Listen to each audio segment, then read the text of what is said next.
Welcome to the Northern Business Podcast, our regular discussion with people in the north of England who lead businesses, employ people, and have new ideas to help our economy grow. Northern Business Podcast is produced by Recognition PR, and we serve companies in different sectors all across the country, some of which occasionally contribute. We're kindly sponsored by Virtue Motors plc, one of the top automotive retailers in the UK, with a network of dealerships representing some of the world's biggest brands. It also has the successful commercial vehicle retailer Vans Direct. I'm Graham Robb, and today I'm presenting with Joss Havakin, with having in the studio Alice Woods. Alice is managing director of Dreamboys. We'll tell you about that business in a minute. And down the line, we have Robb Shaw, who's founder of Meta Team. Joss, busy week for you. What have you been up to? Yeah, it has been. Well, in the last few days, you and I have been off to Tees Valley Business Club, where we recorded a special of this episode. They'll be able to hear, I believe, on the 18th of December. It'll be going out as live on the LinkedIn channels and then on the podcast channels as usual. And it was actually really good. It was a celebration of success in 2024. And I think people here on the show today and who are listening at home or in the car will probably have agreed it's been a roller coaster year. It certainly has. But it's good to hear a lot of positivity going into 2025. I think that's right. And people, I think, in business are gritting their teeth and saying, yeah, let's defy it. Let's defy all this doom and gloom. Rather like, the old TV show, Ain't Half Hot Mum. The Grenadiers in India, the concert party, and they used to look at the sun and say, come on, son, do your worst. Well, whatever's happening in the economy, businesses want to defy it and get on with it. Absolutely. It's a very good chance being an accountant, let me tell you that. I visited a business today, which is based in Yorkshire and makes robots for the pharmaceutical and food sector. And they're very busy, and it all goes down to productivity, which is going to be the theme of our second discussion today. Excellent. Look forward to it. Now, I must introduce you to Alice Woods. Alice, thank you for coming into the studio. Thank you for having me. Now, I wanted to tell your story because it's a story that is a little unusual in that you have ended up owning a business which is a little avant-garde. But before we go into that, tell us what you started your career doing. I actually started out as a classical musician. That was what I was trained to do. And I did love entertainment and performing. It was a big part of my life. But I decided my other love was numbers. So I went to LSE. I did a conversion master's to finance and accounting.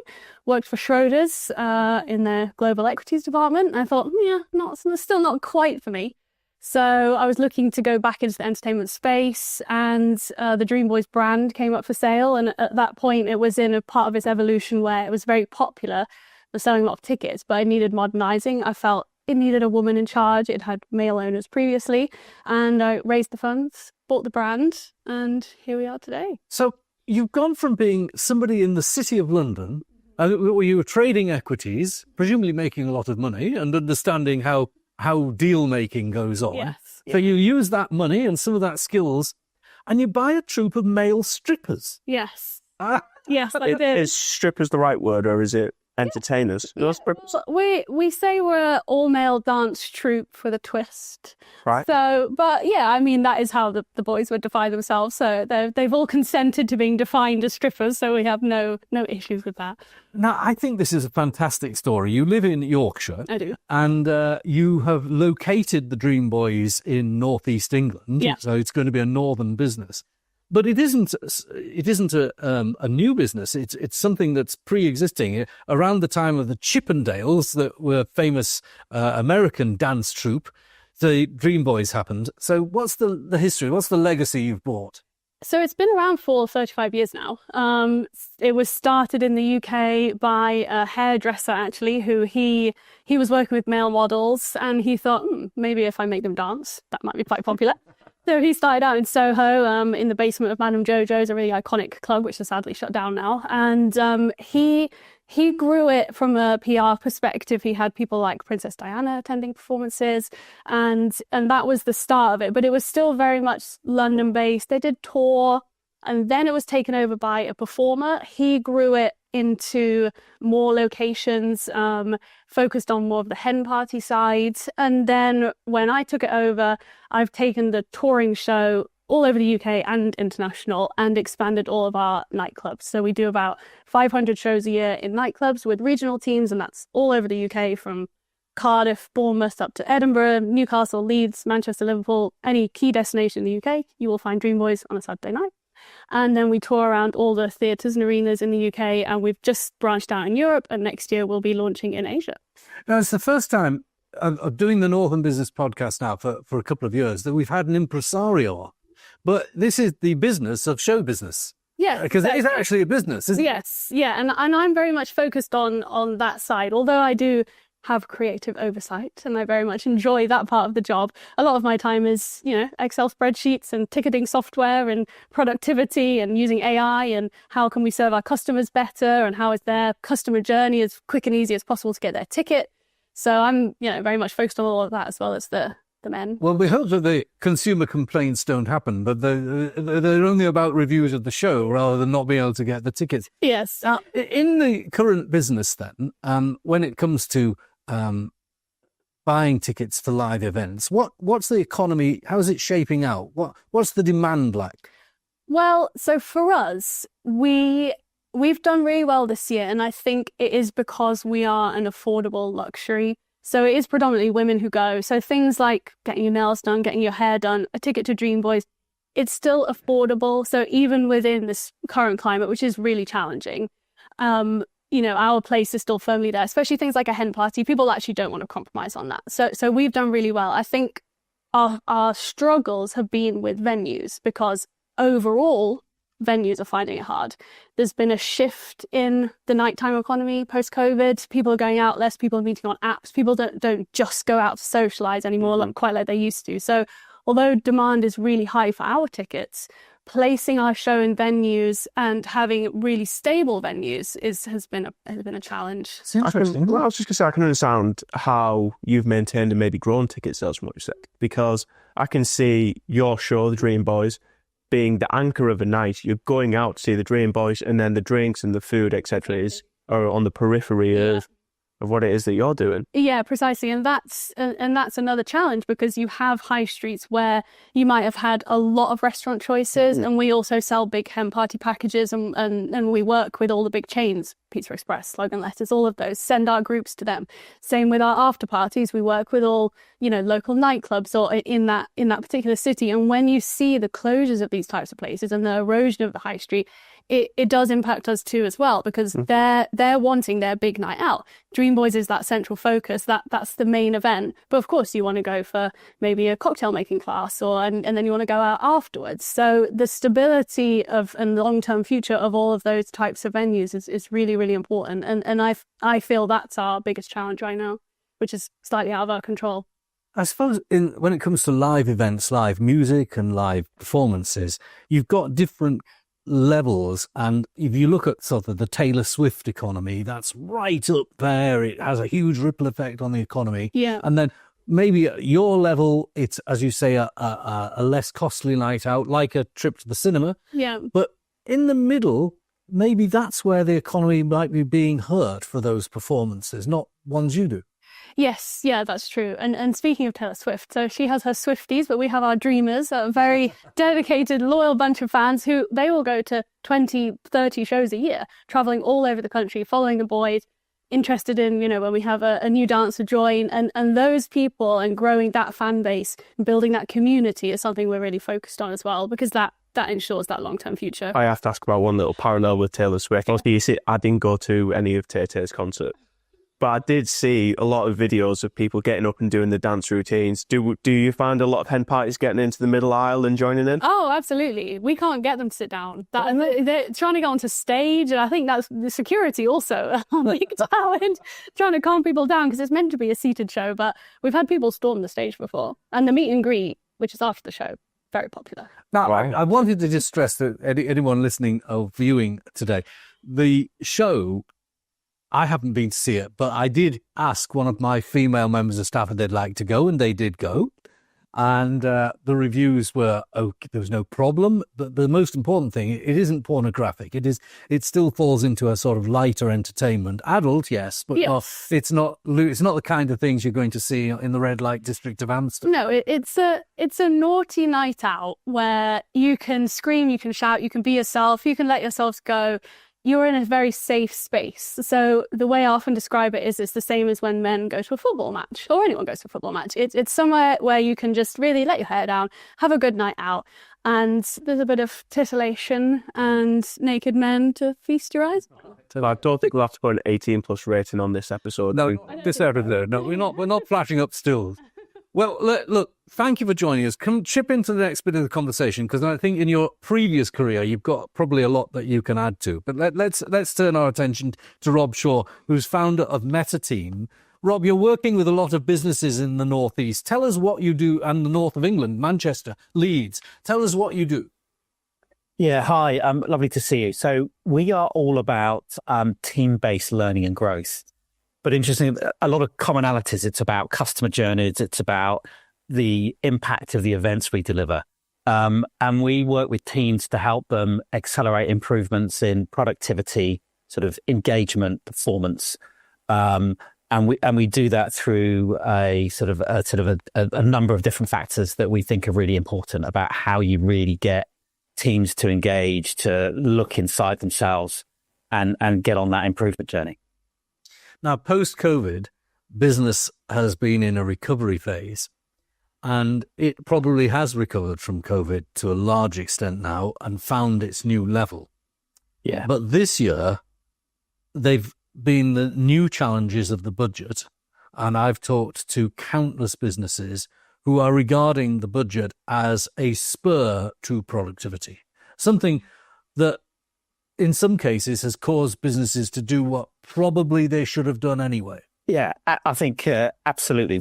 We see team leaders especially are feeling really burnt out. So there is the expectations and the need of driving improvements in productivity. But there's a sense of, we find that sense of people can be overwhelmed about how do I go about doing it. And I think our key intervention is we have a point of view and a set of principles about how team leaders who are feeling kind of, a lot of them are feeling overwhelmed. Some of the stats from ONS and Gallup say almost half of the team leaders in the UK and in the North are feeling just overwhelmed by their responsibilities. So giving them a roadmap for a path to improvement, I think is just critical to unlock engagement, fun and enjoyment with the teams they lead. Now, that is a very interesting point. Engagement rather than just enjoyment. Yeah, going to work should be obviously a joyful thing. It shouldn't be purgatory for people, but the purpose of work isn't just for enjoyment.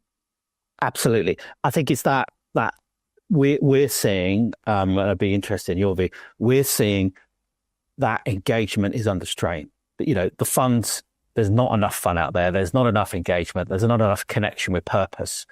And this sort of expectations and ability is coming further apart, which is a real challenge. And actually, we're losing some of the glue, right? And we think the team leaders and the team are the glue. And what we see is post-COVID, I think teams have a lot more connection. There's a lot more technology, there's Zoom, Teams, chat, Slack, etc. But actually, meaningful connections, meaningful collaboration with the people you work with most closely, I feel that's under threat. I was just going to say, are you talking about where you've mentioned Zoom and so on? Do you think it's the lack of or the reduction of face-to-face interactions or more staged face-to-face interactions? I know people who work remotely who maybe go and have a whole team meeting once a month. Do you think it's, yeah? I think the key, our point of view is the key thing, it's how you interact, not where, right? You can have super engaged, productive teams that never meet. And similarly, you can have super unproductive, disengaged teams that sit in the same office, right? Or sit in the same factory. So the key thing for us is how, and how teams kind of build that sense of purpose and connection and cohesion and drive performance, right? And we view as there's two games that teams have to play. We kind of talk about this inner game. How does this group work together? How do they trust each other? How do they kind of be resilient and tough? And that's a team sport, not an individual sport. So that inner game is key, but that's not enough. Actually, it's how they then influence the people they need to influence. It's about how they kind of are thinking about how can we make what we do better tomorrow, not just today.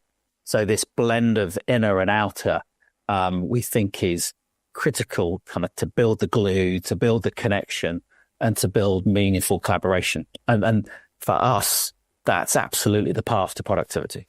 I think it was Paul Krugman, the economist, that said productivity isn't everything, but it's almost everything. I might have got the quote derivation wrong, but yeah, and it is, isn't it?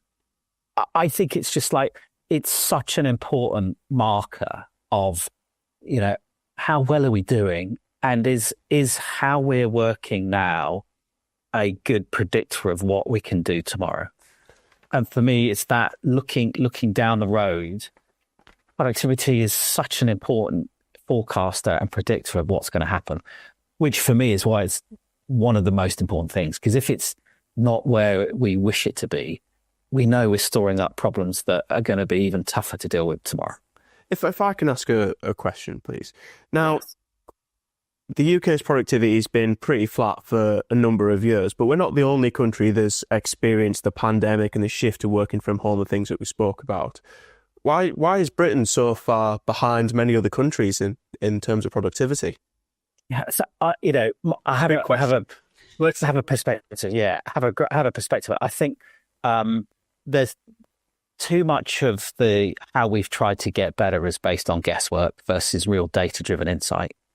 So sometimes we may guess right, but a lot of times we won't. So I don't think there's enough grounding in having some real data-driven diagnostics to help us pinpoint where we need to, what adjustments do we need to make to drive productivity. And then because of that, I think a lot of what's offered is very generic.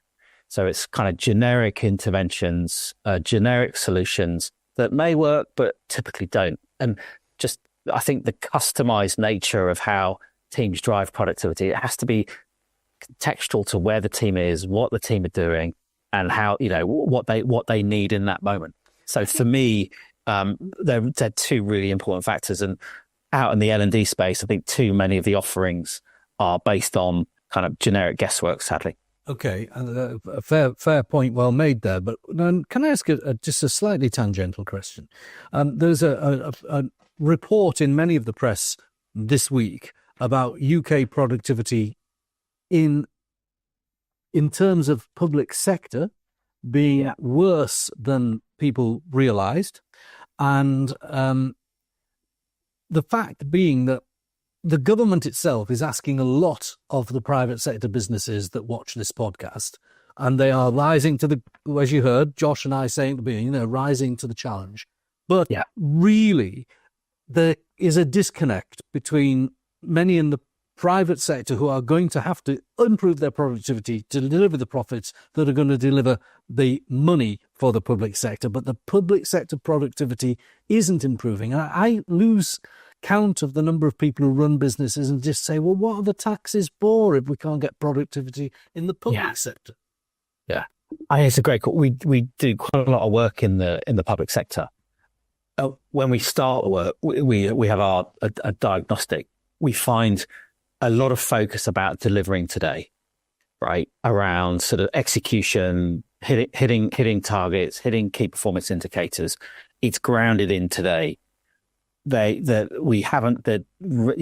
views relative to the private sector, the muscle of how are we delivering value for tomorrow is less well formed, right? And I think we just get stuck, right? So you get stuck in a cycle of being super busy, delivering for today, feeling resource constrained, and therefore not being able to take the time to say, hang on, let's put our foot on the ball for a minute and just think, where can we get those productivity gains? And just that time to do that reflection, to drive that action that's oriented to the future.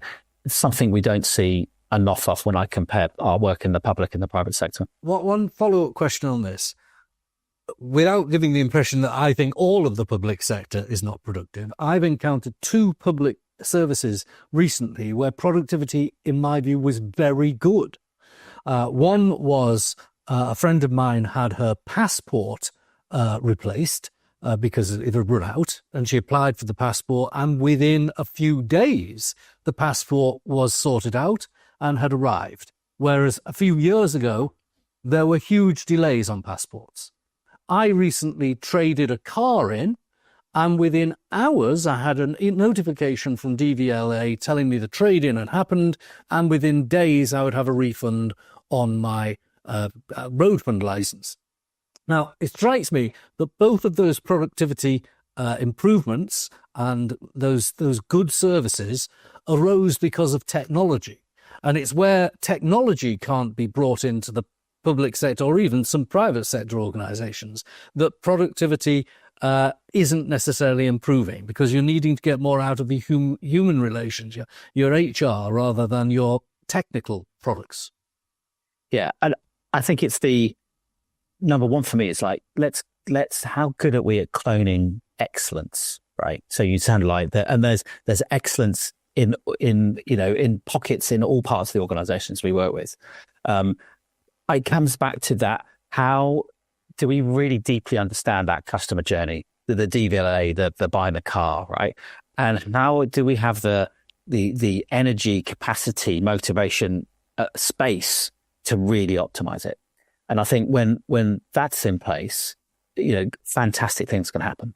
But it's just this sense of stuckness. I think there's too many teams, too many parts of organizations are just in this looping, that they're not then able to make those breakthroughs and make those leaps that delivers the type of experience that you talked about. Now, I want to ask you a question as well, which is about the public sector. I don't want to get too political about things. Yeah. And, sorry.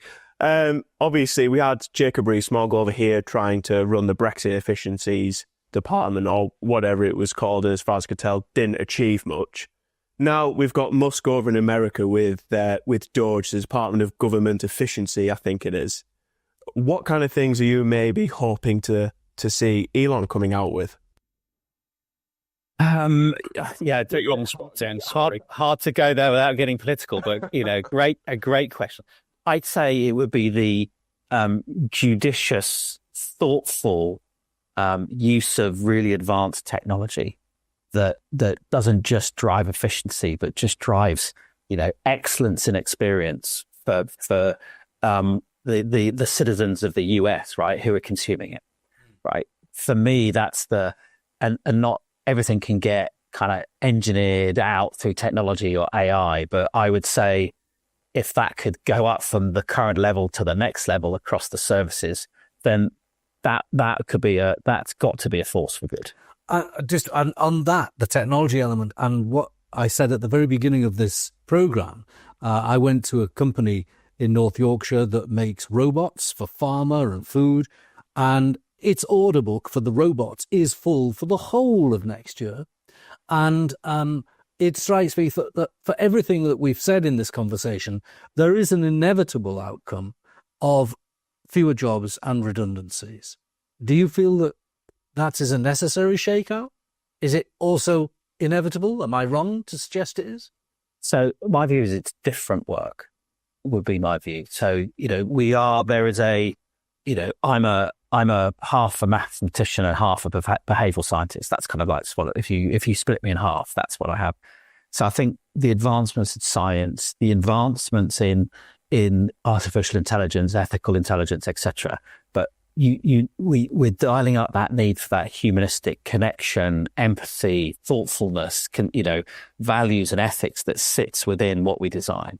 So I think we are in the middle of a real transition that's going to influence, the ways of working for the next generation, my children and their children's children, for sure.